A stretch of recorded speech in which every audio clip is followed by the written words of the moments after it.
at the moment, thinking about building is dominated by the notion that building is a form of speculative investment. The man who really incarnates this idea and devotes his life to it entirely is President Trump, who builds Trump towers all over the world as a form of investment. But it isn't tied to any particular political view, because the Chinese have built a vast amount of investment, high-rise building even, of which more than half is unoccupied and is built purely for investment purposes, with the idea that China will grow, the population of China will grow, and there will be immigration from certain parts of the world, and China will absorb some of them, and these speculative buildings will then be occupied. But they've been building too fast and too quickly, and there are an awful lot of bankruptcies in China. And indeed, Spain went bankrupt nationally because they overbuilt in the 1980s, really. The change is a gradual switch over from speculative investment building to habitable building. How soon that will happen, I don't know. I think it probably needs some form of catastrophe to provoke it. Maybe another war, I don't know.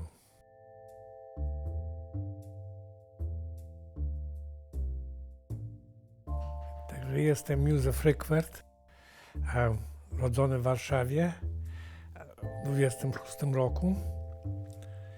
I jestem architektem i historykiem sztuki. Pierwsze 13 lat mojego życia spędziłem w Warszawie. Pamiętam Łazienki i Belweder, prawda?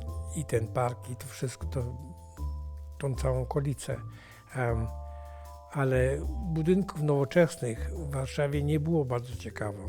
Były początki właśnie architektury nowoczesnej w Polsce i pamiętam jeszcze wystawę planu Warszawy w Muzeum Narodowym, zdaje mi się w 1937 roku, 1936 czy 1937 roku. Ale ja oczywiście tych rysunków nie mogłem czytać. Na początku lat 30. mój ojciec, zdaje mi się, zrobił jakieś wielkie umowy z firmami angielskimi i z kolejami i nagle miał troszkę więcej pieniędzy. On był nadzwyczaj energiczny, strasznie nerwowy i bardzo przedsiębiorczy. Jednego razu pojechaliśmy na stację czekać na jego pociąg. Nie powiedziano, że ojciec był w Londynie. Także wiedziałem, na jaki peron się przyjeżdża pociąg z Berlinu. A myśmy poszli na drugą stronę. Jak to? Bo właściwie ojciec nie był w Londynie, był w Moskwie. To było w 1937 roku. To było podczas procesów. I on nie mógł traktować, bo ludzie znikali. Wrócił strasznie zdruzgotany. On nam powiedział, że jak przyjechali przez granicę, to on ucałował polskiego policjanta.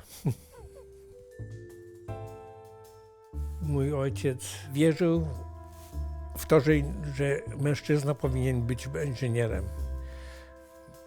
To było jego przekonanie. I jak mu powiedziałem, że chcę być architektem, powiedział, to niemożliwe.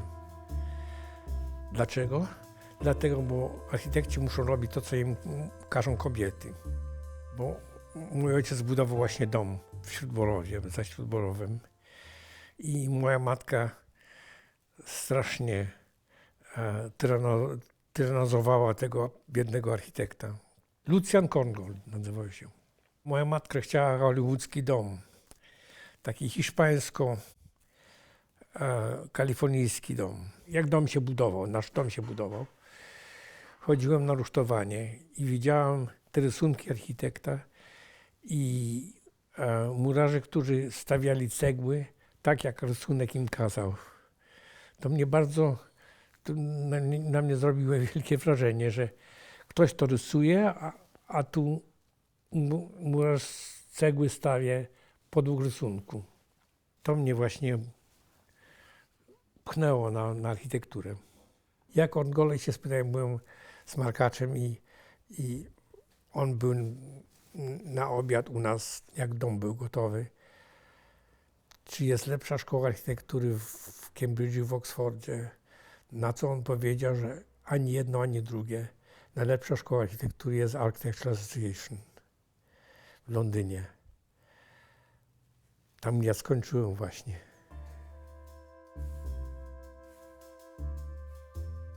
Piłsudski oczywiście był dyktatorem, ale był dyktatorem skromnym.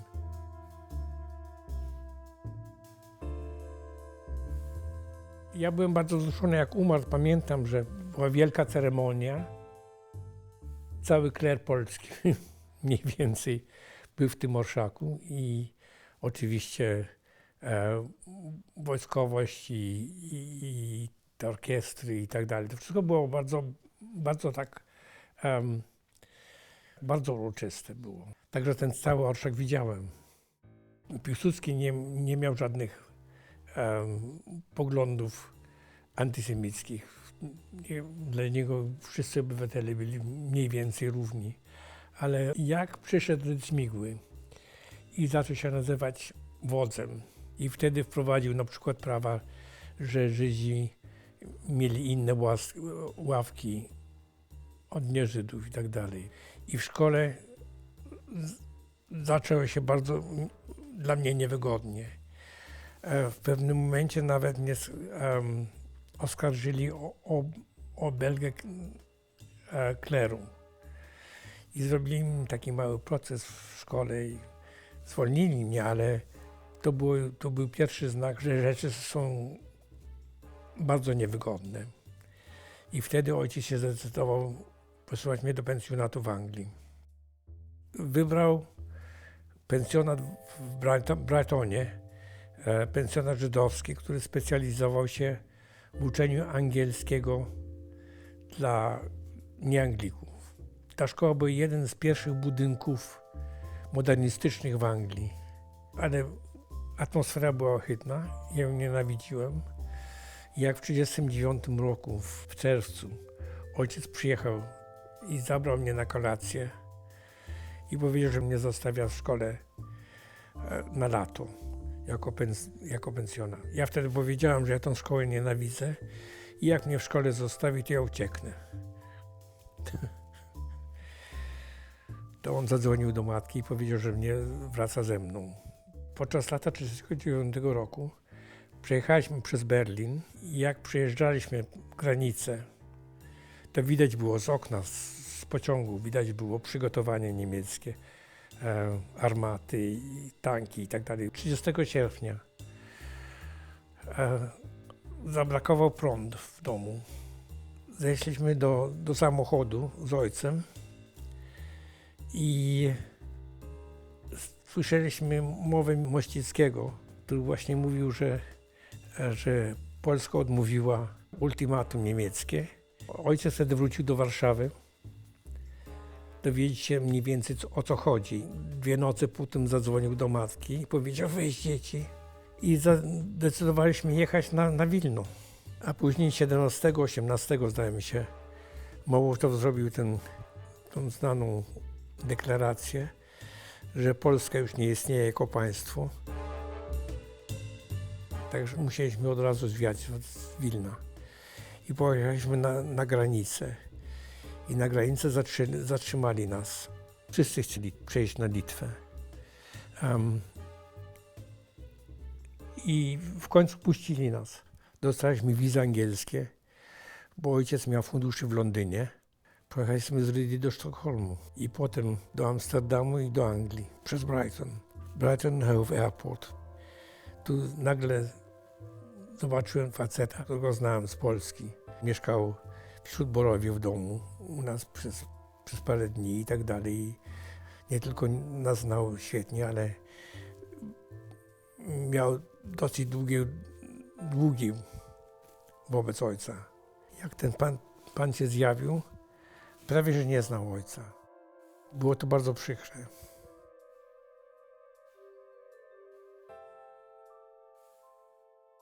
Pierwsza rzecz było to, że musieli sprzedać samochód, bo ojciec trzymał samochód w Londynie. Mieszkanie, które mieliśmy na Mansfield Street, było za drogie i wzięliśmy mniejsze mieszkanie na St. John's Wood. Były dosyć pieniędzy na to, żeby żyć bardzo skromnie, ale można było z tego żyć. Matka bez przerwy chciała jakoś coś zarobić, ale po prostu nie miała na to zdolność, że tak powiem. Muszę powiedzieć, że ona nas nie chciała kłopocić. Także nie wiedzieliśmy właściwie, jaka jest sytuacja. Londyn był bez przerwy bombardowany i ojciec zdecydował mnie wysłać na wieś. I wybrał szkołę, która się nazywa Charterhouse w Surrey.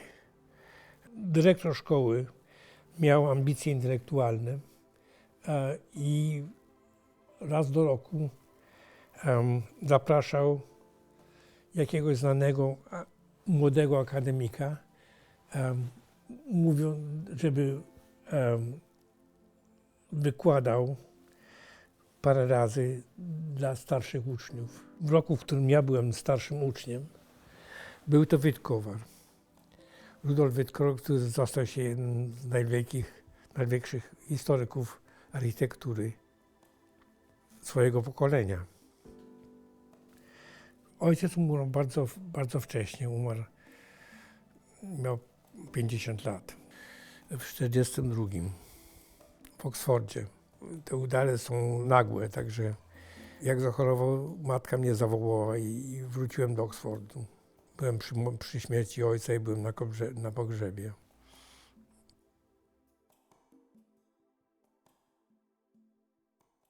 I was already well convinced that the future of architecture was with some form of modernism, but I thought that the old academic tradition would teach me the interior mysteries of architecture, and it took me a year or two to realize that they knew nothing of the mysteries.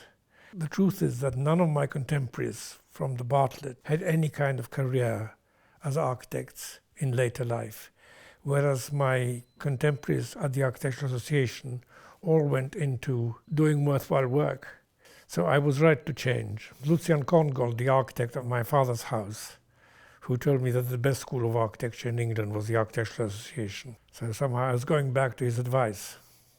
So much had been destroyed in England and in Europe that we all knew that rebuilding was going to be a very important aspect of all of our careers. The Labour government took over much of the building and much of it was regulated officially. The ministry housing, the ministry promoted housing, tended to be architecturally undistinguished, I'm afraid. In fact, there weren't enough architects of quality to manage the situation. So that was going on when I was beginning to work. I was hoping to set up on my own as an architect. I didn't have the money to do it. I could barely afford a drawing board, never mind T-square and pencils. So I had to find a job. I took my drawings to an architect called Erno Goldfinger, who became one of the leading modern architects in England. And he looked at my drawings and offered me a job at 30 shillings a week, which even in 1945 was not enough to live on. So I packed my drawings and I took them to Maxwell Fry, who was also leading. And they offered me £7.10 the same day. So I'm afraid I worked for Maxwell Fry, so I could eat. Most of the work I was engaged on was in Africa, so they were buildings I never actually saw. But there was this occasion when they had to design a kitchen for the Britain Can Make It exhibition. I was put onto that. And that was my first experience when I had to actually work with craftsmen making parts of the kitchen. I found that very exciting and satisfying. But then I went back to Africa, so I was again working on schools and hospitals which I never saw. I started really into writing at the time of the Crystal Palace competition. Directly after the war, Crystal set up a little architectural office with Corbusier. They put in an entry into what was then a big competition for the new Crystal Palace. The winning project was absolutely awful. Clive's and Corbusier's project was nowhere. Didn't get any kind of mention or prize. So some of us got very indignant. And that's starting my writing in defense of Clive's and Corbusier's project. So Clive was grateful, and he decided to introduce me to Corbusier. He looked through my drawings. He more or less said, there are all these Latin Americans who are queuing up to work for me, but they can't draw. You can draw, so you can come straight away. I came home starry-eyed. I said I have a job with Corbusier. So my mother immediately said, how much does he pay? It was well known that he never paid any of his assistants. He wasn't looking to maintaining me on my own in Paris. And she scotched that, I'm afraid. So I never went and worked for Corbusier. I decided at some point that I would like to write a history of modern Italian architecture. In 1949, I decided to go to Italy and look at this architecture. So I went together with an architect called John Turner, who later became an expert on self-help housing. And we saw a lot of architecture on the way and met a lot of architects of the time. And we traveled around Italy. We went all the way down the western coast as far as Sicily, and then came back via Venice. We took the boat and we landed in a wonderful Turner sunset in Venice and walked straight out into the Piazzetta and walked into St. Mark's and were singing Vespers. So it was an experience which marked me. I had heard about Alberti in History of Architecture lectures. He's an unavoidable figure. I had seen pictures of Sant'Andrea. It was fine, took it for granted. And then when I got to Mantua on that trip to Venice, and I went to that porch of Sant'Andrea, it suddenly hit me that the proportions were absolutely wonderful. There was that and the other church, which was in Milan, Santa Maria delle Grazie. It's a Gothic church to which Bramante added a chancel, which was square and domed. And those two buildings really taught me what proportion meant.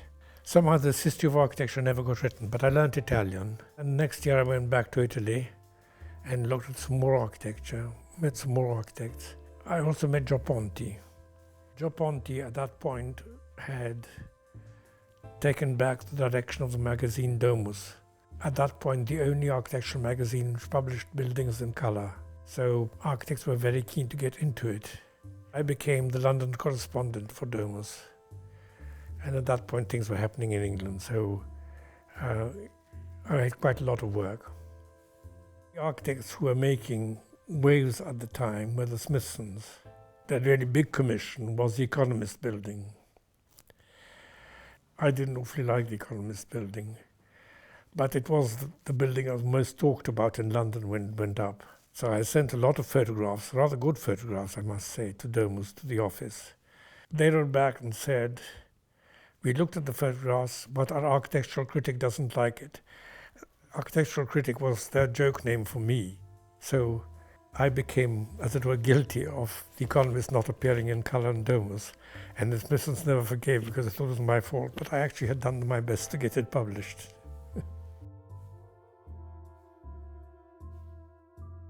I became very friendly with an Italian sociologist, and we used to get very annoyed with the way the English literature of the time, architectural literature of the time, treated Italian towns as a kind of picturesque landscapes with these boring people getting in the way. Because we we thought of these people as being part of the town, as it were, they're being inhabitants. And so we decided to write an alternative history of the Italian city.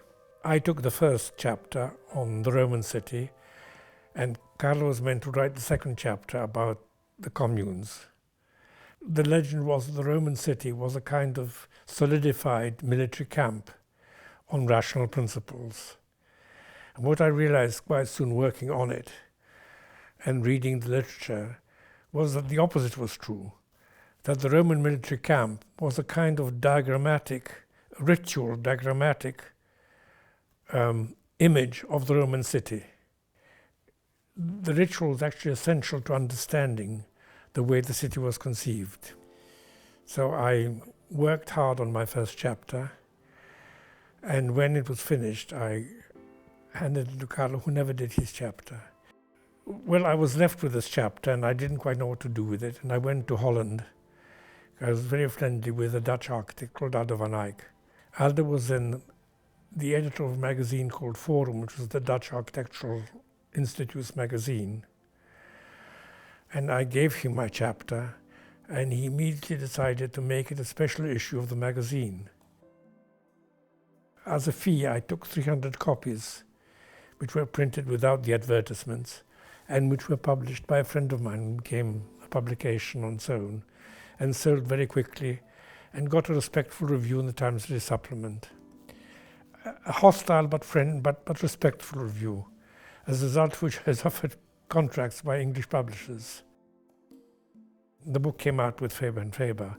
I enlarged it very much, and it became a proper book. It's still in print.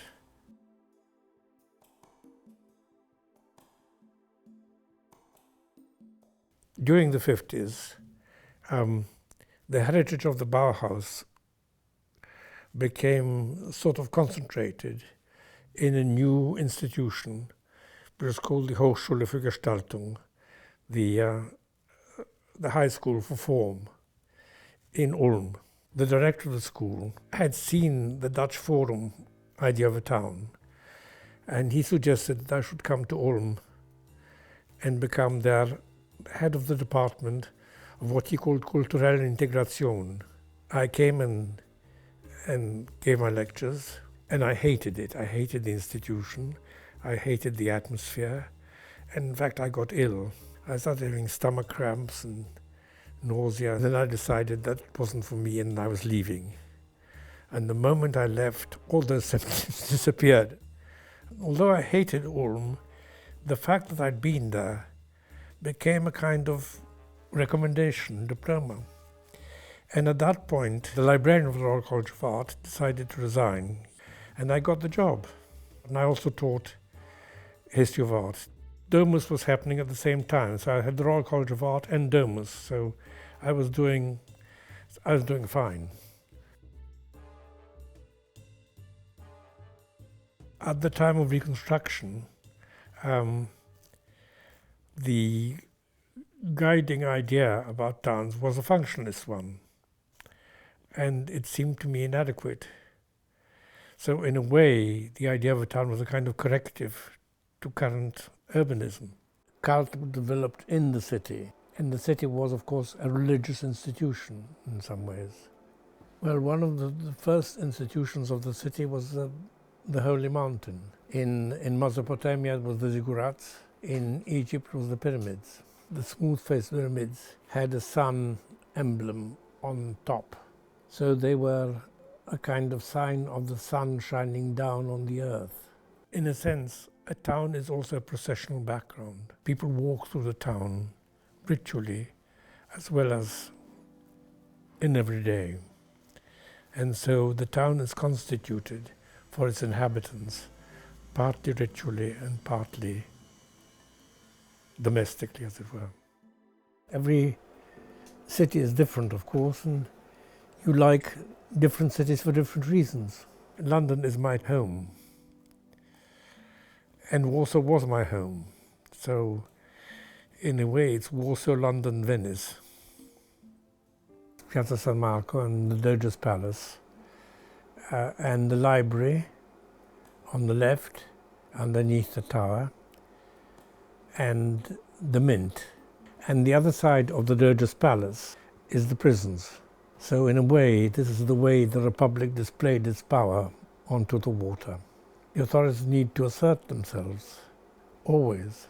Whitehall is the obvious case in England. In the 1880s, 1890s, the Russians built a huge Orthodox church dedicated to Alexander Nevsky in the middle of the main square in Warsaw. It was a sign of Russian domination. The Palace of Culture is exactly the same kind of proposition. However, the cathedral was a masonry building, quite easy to take to pieces. The Palace of Culture was a steel frame and couldn't be dynamited.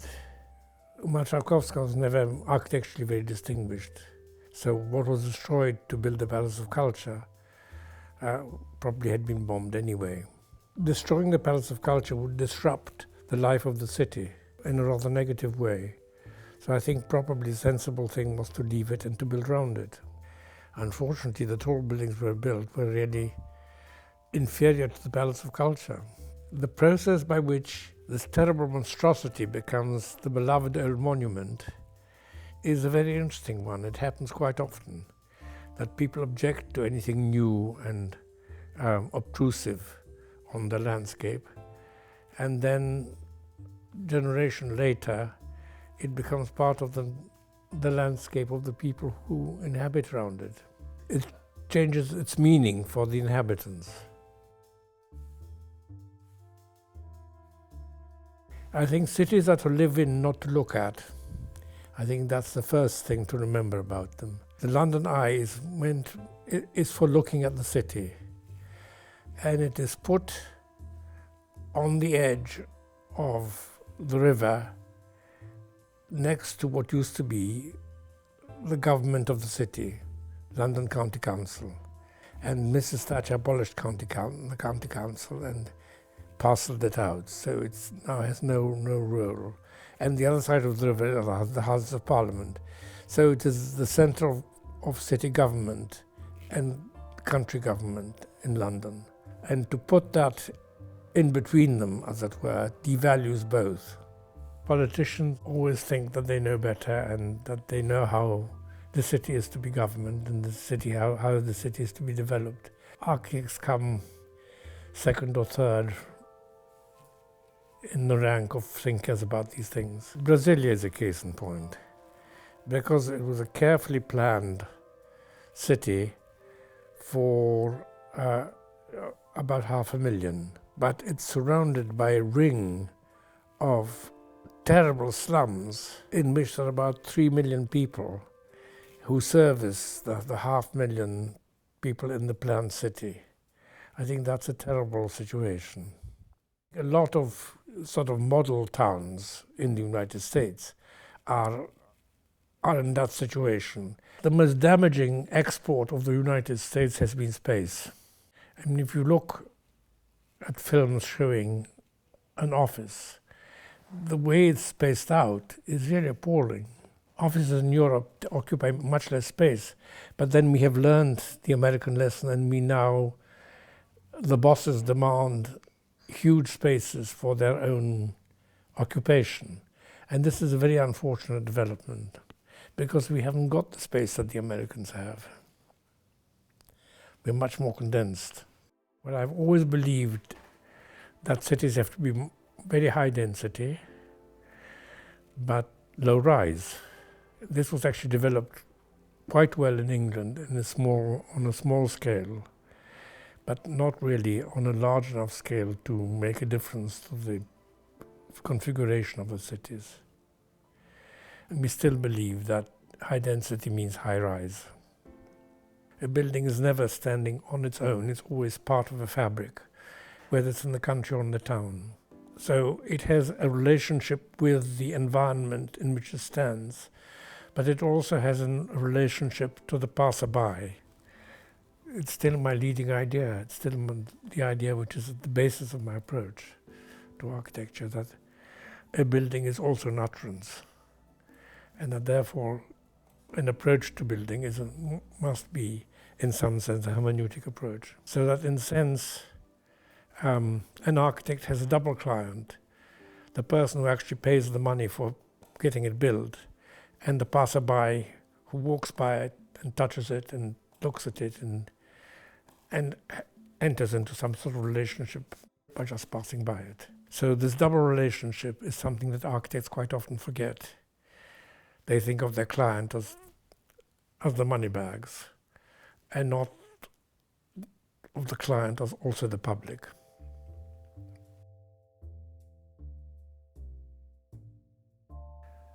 But of course, what people want from the city is a home, in the English sense. How does one find one's home in the city? Well, people do. We all make our homes. Volens nolens. It's a sort of process of taking over our little bit of the city, our little bit. We do that inevitably. We do that by leaving things about, by the way we furnish our apartments, by the way we adapt to the way of life we are used to living, perhaps in other circumstances. The process of homemaking is an inevitable part of the occupation of a space. We do it however bad the space we occupy, however unsuitable it may seem at first. We find ways of accommodating to it. That, of course, isn't architecture. That's a way that all of us occupy space.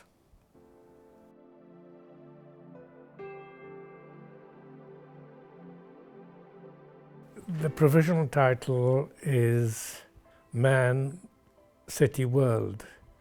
It's about the idea of the microcosm, man as a small world, being a kind of model for urban planning throughout history, and how it recurs and how it varies, and particularly how it is affected by the developments in the 17th century.